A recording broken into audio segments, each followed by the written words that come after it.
Hi, I'm Elisa Gomes, the Executive Managing Editor of Black Enterprise, and we're here with Caron Butler, the NBA star who's become as known for his business skills as he is for his basketball skills. Welcome. Thanks for having me. So you've been in the league for 15 years now. How long ago did you start preparing for life after basketball? I would have to say 2005, 2006. I was always looking, to do other things. My wife used to always talk about, the NBA career is short. The lifespan is short. The average career lasts, 3 to 4 years at the time. And, if you look at it for days, if you had a lengthy career, it's 1,200 days. Wow. It's a lot of life after that. So we was trying to prepare, at an early age. So we covered you back in 2010 when the news came out that you owned 6 Burger King restaurants in North Carolina and Virginia. The amazing part of that story, of course, is that you used to work at Burger King as a teenager. Yeah, it was funny getting into that business. When I was approached to start the franchising and getting equity in these companies, I was intrigued by it. It was something that I was familiar with. I always wanted to do. It made sense for me. And a lot of guys wasn't thinking about, just the business and transcendent business. And the guy that I always used to idolize and look up to and still do till this day is Magic Johnson.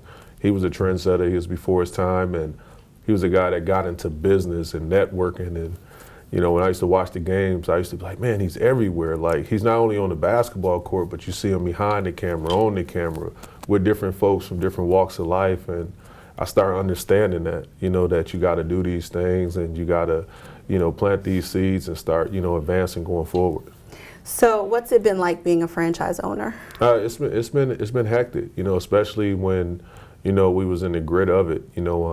We ended up selling our equity of the companies of Burger Kings, but, we do Fallow Bar and stuff like that, which is a vegan restaurant, in Los Angeles. But when we was, doing that side of things, it was extremely tough because my wife had to micromanage a lot of the things. And, it takes a lot of time. It's time consuming, but it's something that you got to be passionate about. It's not just, something that you can just give and place in the hands of, someone. It got to be entrusted. So you mentioned Fallow Bar. How did that come about? It's a lifestyle. I try to eat a certain way. I try to eat healthy as much as possible. And, once I was, out, on the back end of my career, I wanted to do things that, I support and things that, reflect my lifestyle. And, being a vegetarian, I'm not, but, having a cleaner lifestyle and a cleaner way of eating, that was something that, I try to, talk about. I try to expose others to. And I think that's a huge part of the game, taking care of your temple and the things that you put into your body. I think that's extremely important for an athlete and just for a human being. You got to live a lot of people live to eat, but you got to eat to live. So you've recently diversified your business interests and gotten into real estate.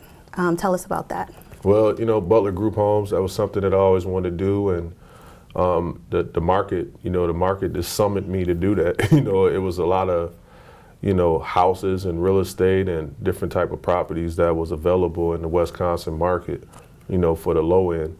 And, I felt like, we can rebuild these communities, we can rebuild these homes and, give homes, to people that wouldn't be able to get these potential luxuries. But at the same time, lease them out and, lease them out at a appealing rate that, it can be profitable. At the same time, it can be a game changer for these people that's renting out these houses. So you just spoke about Magic and about finding, business role models within the world of basketball. What did you learn from Mark Cuban? Oh, man. That sky is no limitations on things that you want to do in life. Mark Cuban's a guy that, self-made billionaire. I still text him and communicate with him, and he's a guy that extremely clever, extremely smart. Got his hands in just about everything, and he's a savvy business person. And I was grateful just to be up under his wing for those 2 seasons. And what I watched is that he's still normal, he's still humble, he still have the same approach, but at the same time, he's always business oriented and he's consistent in his business, same type of approach in everything that he does.